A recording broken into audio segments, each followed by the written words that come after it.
Hello बच्चों।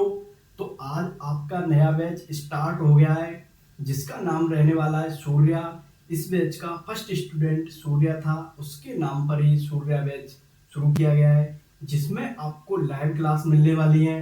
WhatsApp group के through आपके जितने भी डाउट्स हैं वो सॉल्व किए जाएंगे। 11th 12th नीट जेई सारी चीज आपकी कॉन्सेप्ट क्लियर होते जाएंगे। और आपको क्या करना है, और जितने से जितने ज़्यादा आपके दोस्त हैं उनको ऐड करें।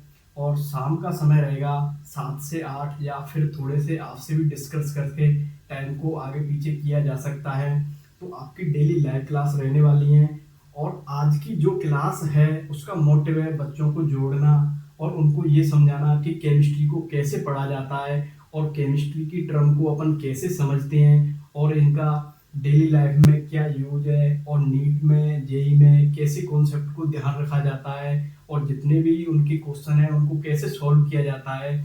और जो आप चीज़ों को रटने की कोशिश करते हो उनसे आपको रटना नहीं है, वो उन चीज़ों को आपको समझ के पढ़ना है। उन सारी चीज़ों को समझाने के लिए रिंकू सर आपकी बहुत अच्छे से हेल्प करेंगे, आपकी व्हाट्सएप ग्रुप के थ्रू भी, कॉलिंग के थ्रू भी, और आपको लाइव क्लास देकर भी। और आपको आरएल केमिस्ट्री की पूरी टीम आपकी सपोर्ट करेगी।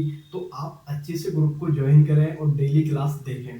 तो आज अपन सीखेंगे कि बेसिक केमिस्ट्री से जैसे जीरो से सारी चीज सीखते जाएंगे और सारी चीज आपकी समझ आती जाएगी। जैसे करके अपन देखेंगे कि जीओसी को पढ़ने का और ऑर्गेनिक केमिस्ट्री को पढ़ने का तरीका अपन का क्या रहता है। आपको किन चीजों का ध्यान रखना होता है। जैसे करके आपको ध्यान रखना होता है कि जैसे करके आपको कोई डेफिनेशन दे रखी है, आपको उसको रटना है या समझना है। जैसे करके डेफिनेशन मत रटो, कॉन्सेप्ट को क्या करना है आपको समझना है।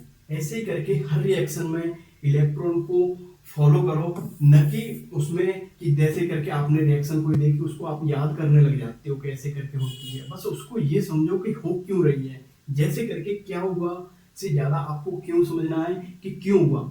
जैसे करके कोई रिएक्शन हो रही है तो उसमें आपको ये समझना है कि ये क्यों हुआ। आपको क्वेश्चन मार्क से खुद लगा के पूछना है। अगर समझ आता है तो ठीक, अगर नहीं आता है तो आप फिर दोबारा से चीजों को पूछ सकते हो। उसके बाद में रोज आपको 15 से 20 क्वेश्चन उस जो जितना पढ़ाया है उसकी प्रैक्टिस करनी है। क्वेश्चन आपको कहाँ से करने हैं, कुछ क्वेश्चन तो आपको एनसीईआरटी वाले करने हैं, कुछ आपको पीडीएफ में ग्रुप में अवेलेबल करा दूंगा, वहां से नीट वाले और जेई वाले क्वेश्चन कर लेते हैं। अगर आपने ये क्वेश्चन अभी कर लिए तो नीट और जेई क्वालिफाई करना आपका फर्स्ट अटेम्प्ट में बहुत आसान हो जाएगा। फिर उसके बाद में अपन के फिफ्थ रूल क्या है कि रिवीजन ही सिलेक्शन की कुंजी है। आप जितनी बार रिवीजन करोगे उतनी आपकी क्लियरिटी बढ़ती जाएगी। तो आपके रिवीजन इंपोर्टेंट हो जाते हैं कि आप रिवीजन कितना करते हो। आज से सिर्फ जीओसी नहीं, केमिस्ट्री को समझने का तरीका सीखेंगे। केमिस्ट्री को समझने का मैं तरीका बताऊंगा कि ऑर्गेनिक को कैसे पढ़ते हैं, इनऑर्गेनिक केमिस्ट्री को कैसे पढ़ते हैं, फिजिकल को कैसे पढ़ते हैं, किन बातों का आप ध्यान रखते हैं, और बेसिक टर्म है वो मैं अभी समझा देता हूं। जैसे करके मैं केमिस्ट्री को रटूंगा नहीं, समझूंगा। आज के बाद यह प्रणय कर लो कि रिंकू सर से मैं जुड़ा हूं तो केमिस्ट्री को मैं याद नहीं करूंगा, मैं समझूंगा। समझने के बाद में कोई चीज आप ध्यान रखो या मत रखो, कभी भी आपके कॉन्सेप्ट समझ में आ गया तो उससे रिलेटेड आपको कभी भी कोई क्वेश्चन दिया जाएगा तो आप उसको आसानी से कर सकते हो। रटी हुई चीज कुछ दिन तक ध्यान रहती है बट लाइफ टाइम तक ध्यान नहीं रहती है।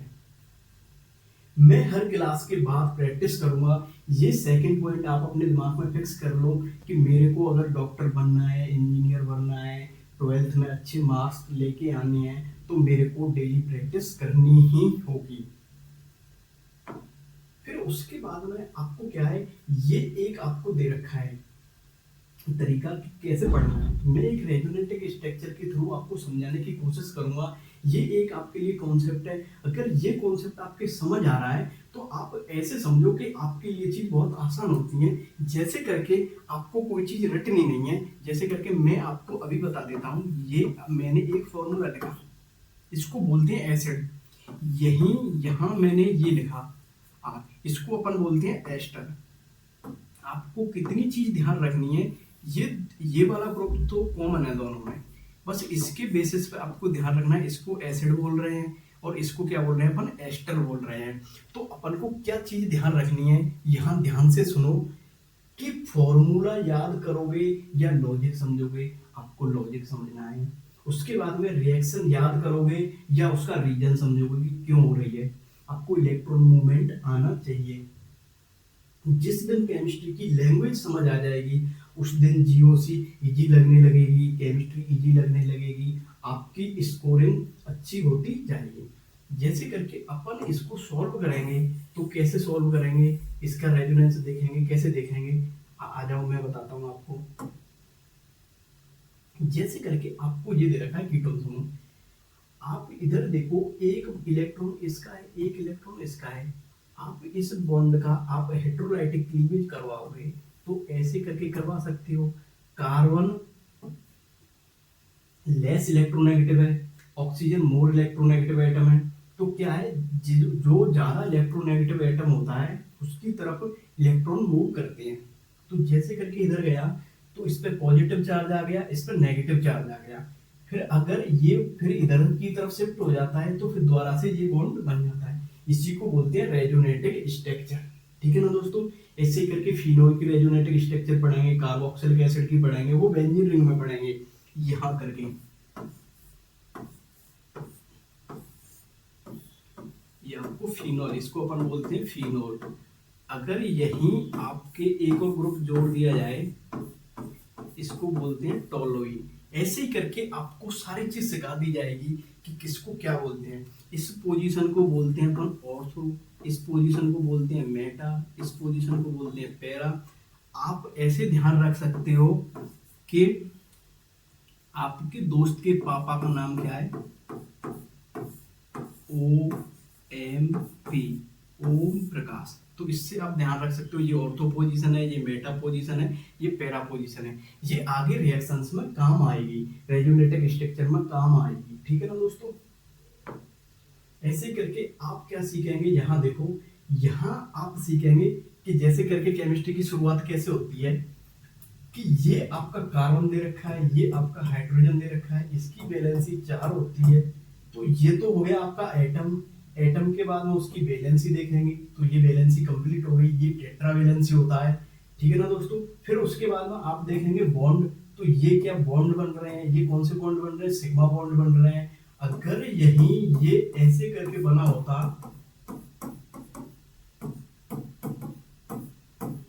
तो ये तो सिग्मा बॉन्ड हो गए। यहाँ एक तो पाई बॉन्ड हो जाएगा, एक क्या हो जाएगा, सिग्मा बॉन्ड। एक तो सिग्मा बॉन्ड हो जाएगा, एक क्या हो जाएगा आपका पाई बॉन्ड। ये सारी चीज आपकी क्रिस्टल क्लियर हो गई होगी। उसके बाद अपन क्या सीखते हैं, फिर उसके बाद में आपको बॉन्ड पहचानना आ गया। फिर उसके बाद में सीखेंगे कि बॉन्ड की ब्रेकिंग कैसे हो रही है, होमोलैप्टिक हो रही है या हेट्रोलैप्टिक हो रही है। जैसे करके यहाँ देखो, ये एक कंपाउंड दे रखा है, ये इनके दोनों इलेक्ट्रॉन है, ये ऐसे करके है। तो ये आपस में क्या कर रहे हैं, ये फ्री रेडिकल का निर्माण कर रहे हैं। किसका निर्माण कर रहे हैं, फ्री रेडिकल का। एक एक इलेक्ट्रॉन अपना लेके जा रहे हैं। यहाँ सेम कंपाउंड दे रखा है, यहाँ ऐसे करके बॉन्ड का क्लीवेज हो रहा है, तो इसको बोलेंगे हेट्रोलाइटिक क्लीवेज। हेट्रोलाइटिक क्लीवेज में क्या हो रहा है कि जो बी वाला एटम है ये दोनों इलेक्ट्रॉन को लेके जा रहा है और ए के पास इलेक्ट्रॉन नहीं बच रहे हैं। तो ए के पास पॉजिटिव आ गया, बी लेके गया है तो उसके पास नेगेटिव आ गया। तो ऐसे करके इसको अपन कार्बोकैटायन बोलेंगे, इसको अपन कार्बोएनायन बोलेंगे, इसको फ्री रेडिकल बोलेंगे। इनको बोलते हैं रिएक्शन इंटरमीडिएट। जब रिएक्शन कंप्लीट करते हैं तो उनके बीच में रिएक्शन इंटरमीडिएट आपके काम आते हैं। फिर उसके बाद में जैसे करके ये कार्बोकैटायन बना है तो ये आपका क्या हो गया, कार्बोकैटायन। ये क्या है आपका कार्बोकैटायन। अब यहाँ आप देखो, फिर कार्बोकैटायन के बाद में क्या देखेंगे हम, इलेक्ट्रॉन, जो इलेक्ट्रॉनिक इफेक्ट होता है वो कैसे है। जैसे करके यहाँ माइनस आई इफेक्ट लग रहा है क्लोरीन के थ्रू, तो यहाँ ये आपका क्या लग रहा है, माइनस आई इफेक्ट। उसके बाद में क्या देखेंगे आप, रिएक्शन की मैकेनिज्म देखेंगे। अब जैसे करके ये आपको दे रखा है, ये वाला ग्रुप जो हैलोजन वाला यहाँ से निकल जाएगा नेगेटिव के रूप में। तो यहाँ क्या बनेगा, यहाँ कार्बोकैटायन का निर्माण होता है। ये देखो, यहाँ आपका न्यूक्लियोफाइल दे रखा है, ये यहाँ आपके 3 एटम दे रखे। ऐसे करके कार्बोकैटायन का निर्माण हो रहा है। ये आपका न्यूक्लियोफाइल है, ये बैक साइड से अटैक कर रहा है। फिर ऐसे करके आपकी रिएक्शन कंप्लीट हो जाती है। यहाँ न्यूक्लियोफाइल जुड़ जाएगा, यहाँ आपके 3 ग्रुप पहले से जुड़े हुए हैं। तो ऐसे करके आपको क्वेश्चन प्रैक्टिस करने हैं। क्वेश्चन जितनी ज्यादा आप प्रैक्टिस करोगे उतनी आपके नंबर बढ़ते जाएंगे। ठीक है ना दोस्तों। ये आपके लिए क्यूआर कोड दे रखा है, इसको आपको स्कैन करना है और व्हाट्सएप ग्रुप ज्वाइन कर सकते हैं। जितने भी डाउट आएंगे वहां आपके क्लियर कर दिए जाएंगे। ठीक है ना दोस्तों, इसका स्क्रीनशॉट ले सकते हो, ज्वाइन कर सकते हो। उसके बाद में आपको इनऑर्गेनिक केमिस्ट्री कैसे पढ़नी है उसका तरीका सीखो। इनऑर्गेनिक केमिस्ट्री पढ़ने के लिए आपको क्या करना है, इनऑर्गेनिक केमिस्ट्री को पढ़ने के लिए आपको एनसीईआरटी को फॉलो करना होगा।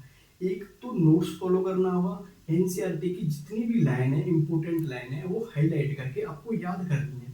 वो नीट में, जेई में सीधे के सीधे क्वेश्चन पूछे जाते हैं, वहां से ऑर्डर पूछे जाते हैं। एनसीईआरटी को लाइन बाय लाइन पढ़ना है और अंडरस्टैंडिंग आपको बहुत समझदारी से पढ़ना है। ऐसे नहीं कि आपने पढ़ लिया, पढ़ने का एक तरीका अलग होता है, उसको बिल्कुल समझ के कॉन्सेप्ट को दिमाग में बिठा के पढ़ना है। और आपको हाईलाइट भी करना है। हाईलाइट करने का तरीका, 2 हाईलाइटर आप रखो। जो आपका वीक पोर्शन है उसके लिए अलग कलर यूज करो और स्ट्रॉन्ग पोर्शन है उसके लिए अलग, क्योंकि स्ट्रॉन्ग पोर्शन से आपके मार्क्स बनेंगे और वीक पोर्शन से आपके कटेंगे। वो वाले इंप्रूव करने हैं तो उसके लिए अलग हाईलाइटर यूज करें। दोनों को ध्यान रखो, जब जिसकी जरूरत पड़े उसका रिवीजन आप करते रहो। उसके बाद में आपको क्या करना है, जैसे यूनिट खत्म होते ही आपको पीवाईक्यू प्रैक्टिस करनी है। जैसे यूनिट कंप्लीट हो जाएगी, साथ के साथ मैं क्या कराऊंगा, जैसे करके मैंने आपको कोऑर्डिनेशन कंपाउंड करा दिया, फिर मैं कोऑर्डिनेशन के नीट की और जो जेई के जो जितने पुराने सालों क्वेश्चन पूछे हुए वो सारे कवर कराऊंगा। और आपको पीडीएफ ग्रुप में मिल जाएगी। जितने आपसे सॉल्व हो जाते हैं अच्छी बात है, नहीं होते हैं तो वीडियो सॉल्यूशन देख के फिर आप दोबारा से ट्राई करेंगे।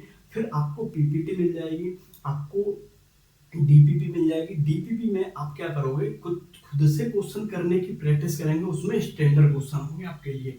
डेली आपको रिवीजन करना है। जिस दिन एनसीईआरटी की लैंग्वेज आपकी समझ में आ जाएगी तो इनऑर्गेनिक केमिस्ट्री आपकी स्कोरिंग होती जाएगी। ठीक है ना दोस्तों। और आपको ये बिल्कुल ध्यान रखना है, एनसीईआरटी को शुरुआत से लाइन बाय लाइन पढ़ो, हर लाइन का लॉजिक समझो, रट कर नहीं पढ़ना है आपको। और एनसीईआरटी के कीवर्ड्स का ट्रेंड समझो और कहां से क्वेश्चन कैसे बनता है। देखो पीवाईक्यू में किस लाइन का कॉन्सेप्ट कैसे बनाया गया है, उस चीज को आप समझो। अगला कॉन्सेप्ट कैसे बन सकता है। आप शॉर्ट नोट्स बनाएंगे और शॉर्ट नोट्स आपसे अगर नहीं बनती हैं तो ग्रुप में मैं शेयर कर दूंगा। उन चीजों को आपको याद करना ही है। ठीक है ना दोस्तों। और फिर उसके बाद में आ जाती है आपकी फिजिकल केमिस्ट्री। जो बच्चे मैथ के होते हैं वो तो अच्छा स्कोरिंग करते हैं फिजिकल केमिस्ट्री में। फिजिकल केमिस्ट्री की सबसे बड़ी खासियत ये होती है, जिस बच्चे को आती है उसके नंबर स्कोरिंग होते हैं, क्योंकि आप फॉर्मूला आपने अच्छे से याद किया और आपने अच्छे से सॉल्व किया और आपको आंसर मिल गया, तो वहां नेगेटिव होने के चांस 0 होते हैं। और यहाँ आपको किन चीजों का ध्यान रखना है, आपको ध्यान रखना है, एक तो बेसिक मैथ का ध्यान रखना है। आपको ये कैलकुलेशन करना आना चाहिए। ऐसे नहीं, कैलकुलेशन सबको आती है बट फास्ट करना आना चाहिए, क्योंकि एक क्वेश्चन को सॉल्व करने के लिए आपको 1 से 2 मिनट मिलती है, तो आपकी कैलकुलेशन थोड़ी फास्ट होनी चाहिए। यूनिट डायमेंशन, ये आप अभी साथ में फिजिक्स पढ़ रहे होंगे तो वहां ये एक यूनिट चलती है, उसके साथ में इस वाले पोर्शन को अच्छे से कवर करें। आपको मोल कॉन्सेप्ट ध्यान रखना है और आपको 30 तक एलिमेंट का क्रम और जो मोलिकुलर वेट, मोलिकुलर जो दे रखा होता है वो याद करना है। फॉर्मूला आपको याद करने हैं, रटने नहीं है। ड्राइव करते हैं, आपको न्यूमेरिकल करवाए जाएंगे, ड्राइव करवाए जाएंगे, वो समझना है। फिर उसके बाद में लास्ट में जो आपने चिट बनाई है, जो शॉर्ट नोट्स बनाए हैं, उनमें आपको लिख लेना है। फिर न्यूमेरिकल आप सॉल्व करोगे। कुछ चीज आपको ग्राफ से समझनी होती है, जैसे काइनेटिक्स हुआ, थर्मोडायनेमिक्स हुआ, क्वांटम केमिस्ट्री हुई, ये सारी चीज आपको ग्राफ से समझनी होती है, तो ग्राफ बनाना आपको आना चाहिए। जो बच्चे मैथ के हैं वो आसानी से कर पाते हैं। बायोलॉजी वाले बच्चों को थोड़ी सी मेहनत करनी होती है, वो करें। और मैथ वाले बच्चों से दोस्ती बनाएं और उनसे अपनी जो जानकारी है वो लेते रहें। अगर वहां से नहीं हो रही है तो ग्रुप में मैसेज कर दें, आपको सारी चीज परेशानी सॉल्व हो जाएगी। फिर आपको क्वेश्चन प्रैक्टिस तो करने ही है। इसके लिए आपको क्या ध्यान रखना है, डेली 15 से 20 मिनट बेसिक मैथ प्रैक्टिस करनी है। यूनिट समझो, न्यूमेरिकल आसान हो जाएंगे, मोल कॉन्सेप्ट हर चैप्टर की नींव होती है, और फॉर्मूला रटने नहीं है, आपको क्या करना है, समझना है। डेली 20 से 30 न्यूमेरिकल जरूर करें। ग्राफ से कॉन्सेप्ट आसान होते हैं, ग्राफ अगर आपके समझ में आ जाता है तो उससे कॉन्सेप्ट आसान हो जाते हैं। और कॉन्सेप्ट क्लियर करो, डरो मत, बिल्कुल डर खत्म हो जाएगा। ठीक है ना दोस्तों, ये आपके लिए सेशन था, ये समझाने के लिए कि केमिस्ट्री को आपको कैसे पढ़ना है और आपकी परेशानी कैसे दूर होनी है। और इस वीडियो को ज़्यादा से ज़्यादा दोस्तों के पास शेयर करें और उस व्हाट्सएप ग्रुप में जुड़ने की कोशिश करें और अपने दोस्तों को जोड़ें। और कल आपकी लाइव क्लास होने वाली है। थैंक यू दोस्तों, और कमेंट करके ये बताएं किस टॉपिक पर होनी है, आप भी कमेंट करें। Thank you.